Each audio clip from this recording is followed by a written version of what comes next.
Kia ora koutou, Markie here, out and about. So I'm in a public location, and you can hear the sea, so the sea's right opposite, and I came across these plants the other day, and being curious about such things, I've got the app called Picture This, which I think there's different kinds. I think some of them will identify things like insects. I've got the one that identifies plants. It's not cheap, but it's really good. You have to be careful with it in terms of whether things are edible or not, because I have made errors. At one point it told me that what was growing on another coastal location was growing wild was chickpea, and it wasn't. It was actually vetch. So and other people that are into bushcraft and all that kind of thing have given warning about these things, but they're pretty good. Sometimes I take a few different photos, because that's how it works. You have it on your iPhone and you take a photograph, and it scans the photo and then tells you what the plant is. So it's particularly interesting here because we're in New Zealand, or Aotearoa to give it its proper name, and the diversity of plant life is phenomenal. There's things from all over the world that should not be growing here that are. So that's why it was no surprise when I thought I'd found chickpeas growing wild, because they probably would thrive here wild. So interestingly, just one of my customary diversions and tangents, there's a huge amount of asthma in this country. Almost everybody's got asthma. If they haven't got asthma, they've got hay fever. And I think it's because there's so many different things growing here, native and invasive or alien, that it's just producing so much pollen of so many different kinds that it's almost inevitable that people will be allergic to the pollen, because it's stuff that shouldn't really be here. I guess I'm stuff that shouldn't really be here either, but there we go.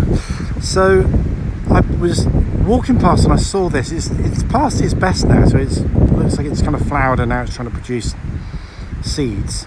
That'll give you an indication of scale, because otherwise it's kind of a bit difficult to get the measure of something. So bear with me, let's see if I can do that. I'm going to put my hand next to the leaf. So that's quite a big leaf. Now what I shouldn't have done is I brushed my arm up against the flowers, and they're actually quite toxic, the flowers. So any guesses what this is? So if you've got a picture of this, you could use that and find out. So I just used the app because it was interesting, and I was very surprised to find that this is a tobacco plant. What it's doing here, I've got no idea. Now, I don't smoke, I'm an ex-smoker, and I've got no plans to return to smoking. Used to smoke a pipe at one point, which was very pleasant, but not a good idea in terms of health. But I'm just intrigued by this. So I did take a leaf when I first saw this plant. I took a leaf and tried to dry it out, but I did all the wrong things, and then I sort of subsequently looked on YouTube. You can get the answers to everything on YouTube, especially on this channel, people.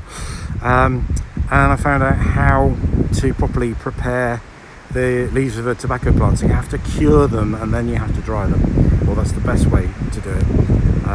So I found some very useful channels on that. So I'm going to take some more leaves and just have an experiment. Not that I'm going to smoke this. I'll probably give it to somebody that does smoke if I get any good results. But I'm not interested in this as a commercial venture or anything like that. I'm just curious, really. And I'm kind of interested as well because this is a sacred plant to Native Americans. So there's a whole tradition around this plant. So I'm going to pick a few leaves, and then I'll do a follow-up video, and I'll show you what I do with them and see if it works. There's things that can go wrong. There's always things that can go wrong, aren't there? So we'll see how that happens. So I'm not going to take masses of leaves. It's not a particularly big plant. I'm just going to take a few, but you do need, in order to cure them, you need to put leaves together. So that's what I'm otherwise I probably would just take one because they're pretty big.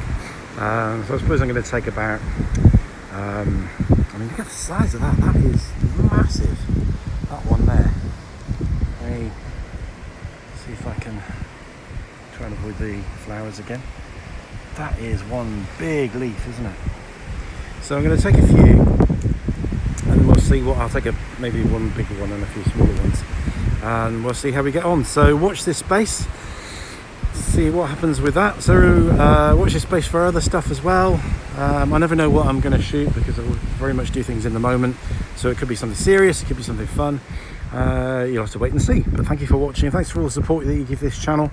When you support this channel, you help us do something really important, and that's get the word out about mental health conditions that are frighteningly common, but there's very, very little information around, and people are suffering needlessly and necessarily because there's no information about these conditions and how to get better. The predominant one is retroactive jealousy. So when you watch videos on this channel, you're supporting our work in doing that. You're going to actually improve the quality of people's lives.